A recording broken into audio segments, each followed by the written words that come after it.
नमस्कार, JS education YouTube channel के माध्यम से मैं जितेंद्र सिंह आपका स्वागत करता हूं। यूपी डीएलएड सेकंड सेमेस्टर के अंतर्गत आपका सेकंड विषय है यानी कि द्वितीय प्रश्न पत्र है प्रारंभिक शिक्षा के नवीन प्रयास।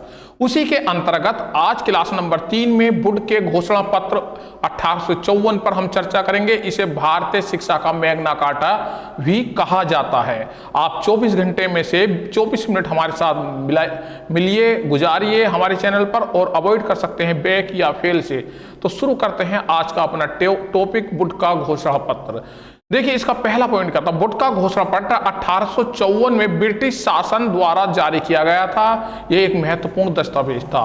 इसे लॉर्ड चार्ल्स बोर्ड द्वारा तैयार किया गया, जिसने भारत में आधुनिक शिक्षा प्रणाली की नींव रखी। यानी कि जो वर्तमान में शिक्षा प्रणाली चल रही है, ये चार्ल्स बोर्ड द्वारा तैयार किए गए घोषणा पत्र के माध्यम से ही जारी किया गया था उस समय पर। उसी आधार पर यह शिक्षा प्रणाली चल रही है। इसे भारतीय शिक्षा का मैग्ना कार्टा भी बोला जाता है। महत्वपूर्ण इंपॉर्टेंट क्वेश्चन है, ये पूछा जाता है, कई परीक्षाओं में पूछा भी गया है कि भारतीय शिक्षा का मैग्ना कार्टा जो कहा जाता है वो जो किसकी के घोषणा पत्र में था, तो वो बोर्ड के घोषणा पत्र में था। अब इसके अनुसार शिक्षा के उद्देश्य क्या थे, यानी कि बोर्ड के घोषणा पत्र के अनुसार शिक्षा के उद्देश्य क्या थे।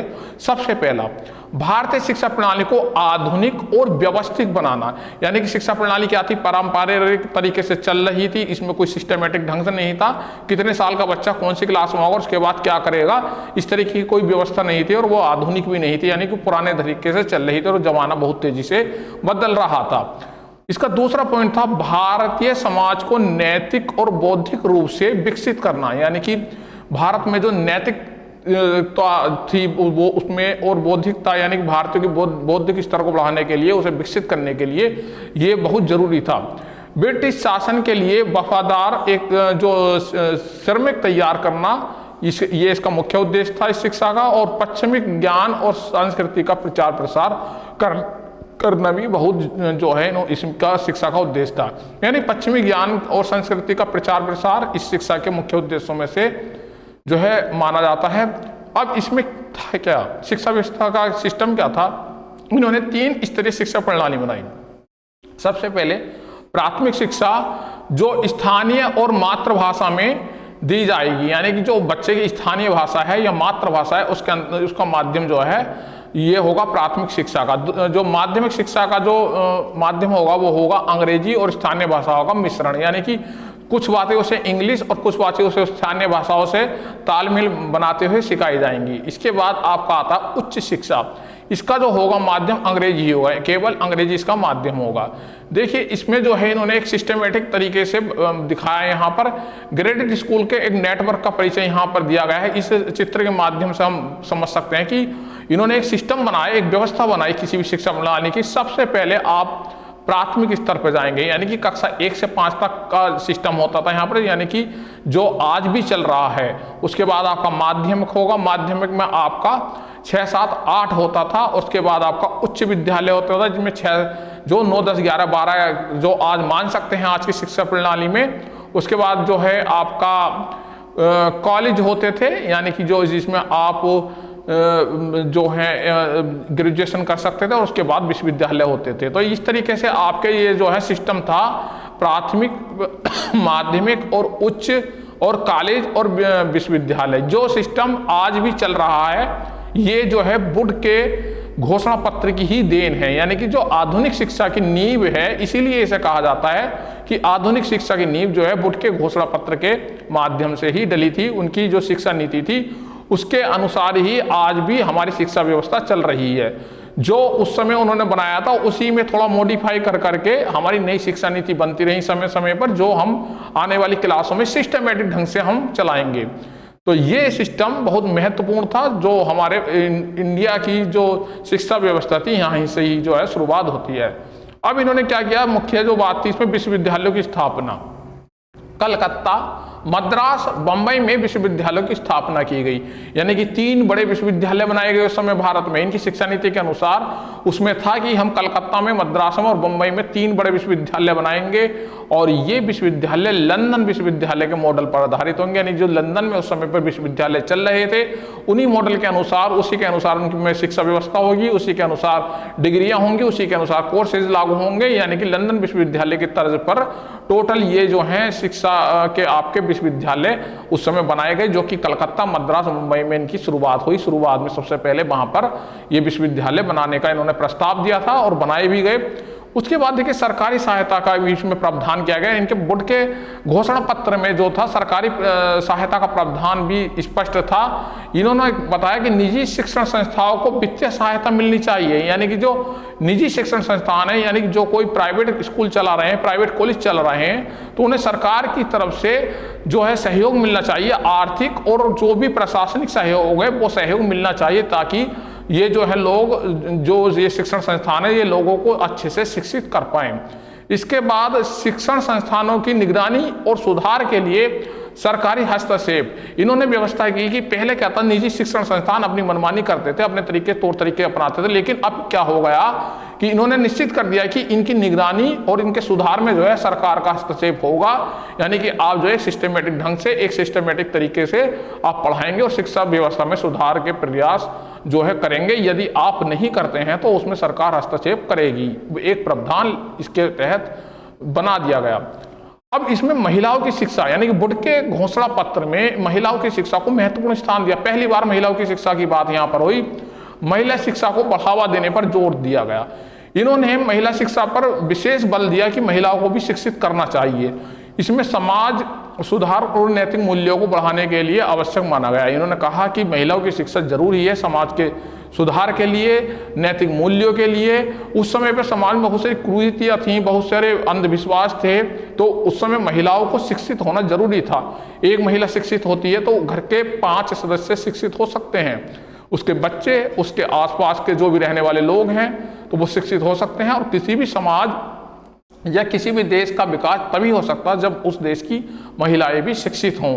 तो यहाँ पर इन्होंने समाज सुधार और नैतिक मूल्यों को ध्यान में रखते हुए महिला शिक्षा पर विशेष ध्यान दिया। तो बोर्ड के घोषणा पत्र में महिला शिक्षा पर एक मुख्य फोकस था।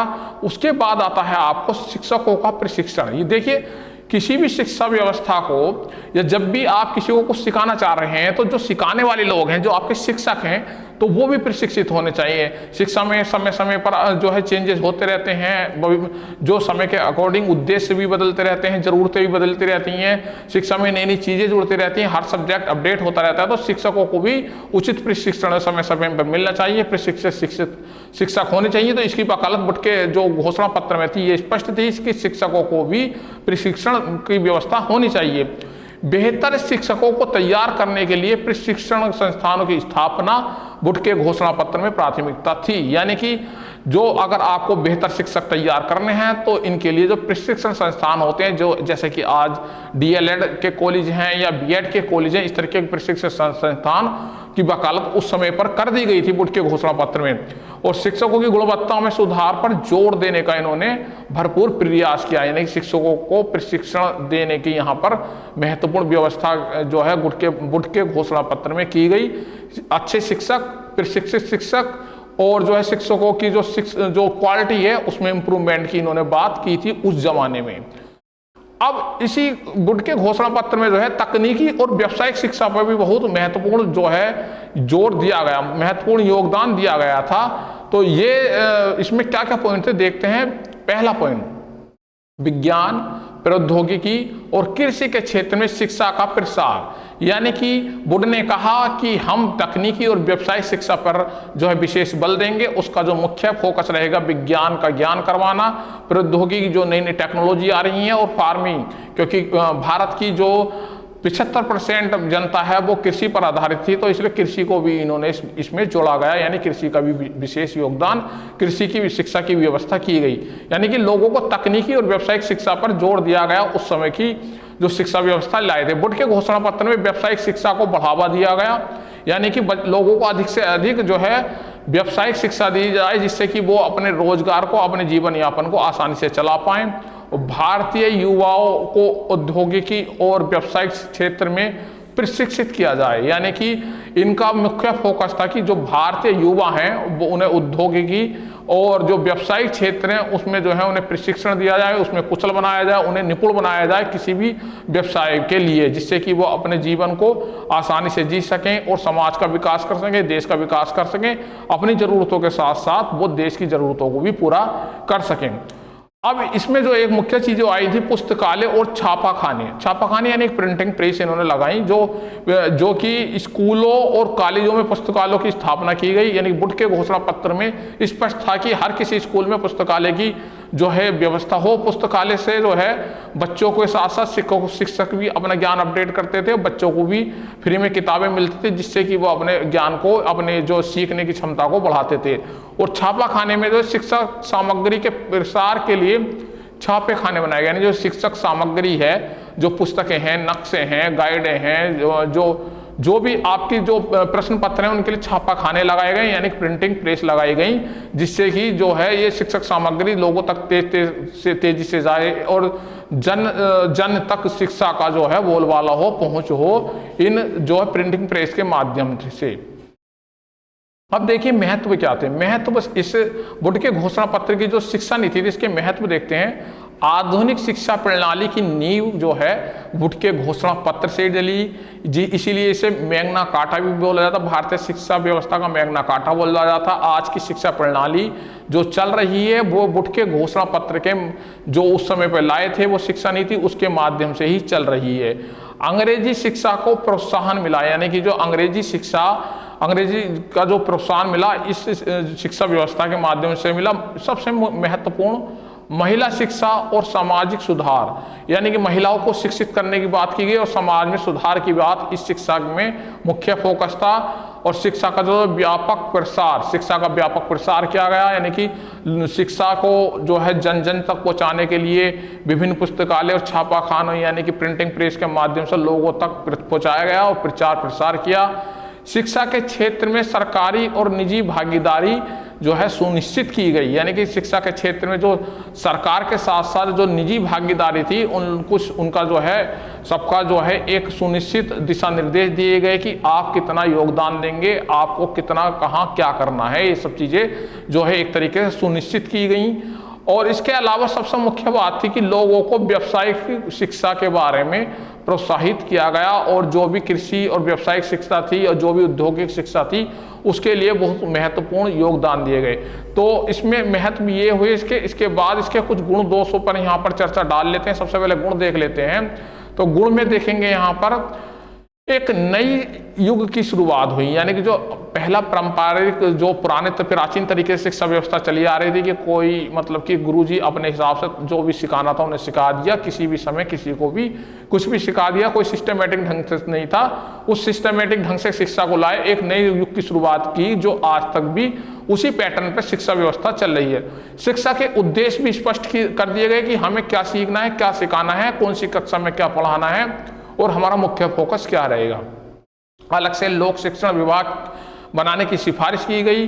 कई विद्यालयों को लाभान्वित भी किया गया है, यानी कि इसमें जो है ऐड दी गई कॉलेजों को जो आज तक चली है, जैसे कि यूजीसी अपने विश्वविद्यालयों को ऐड देती है, यानी कि जो सरकार जो है सहयोग देती है प्राइवेट कॉलेजों को।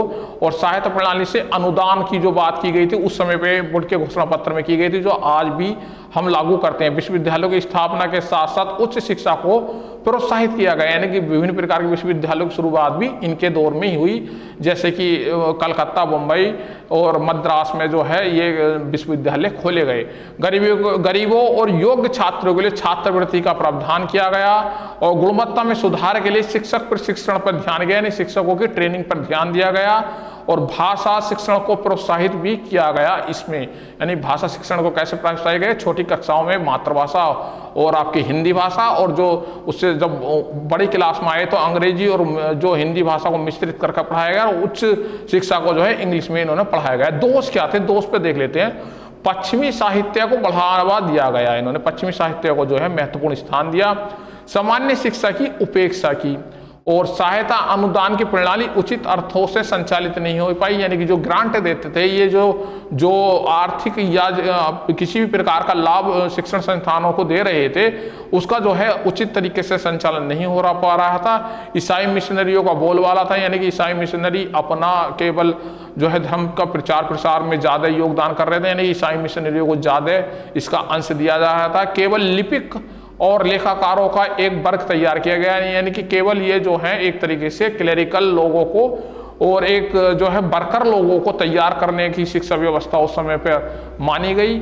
और लंदन विश्वविद्यालय पर के केवल 3 विश्वविद्यालयों का मॉडल तैयार किया गया। इस प्रकार उच्च शिक्षा पर भारतीय परिस्थितियों से कोई संबंध नहीं था। नहीं, भारत में परिस्थितियां कुछ भिन्न थी, लंदन में परिस्थितियां कुछ भिन्न थी, लेकिन उन्होंने उसी तर्ज पर, वहां की तर्ज पर ही विश्वविद्यालय यहाँ पर बनाए।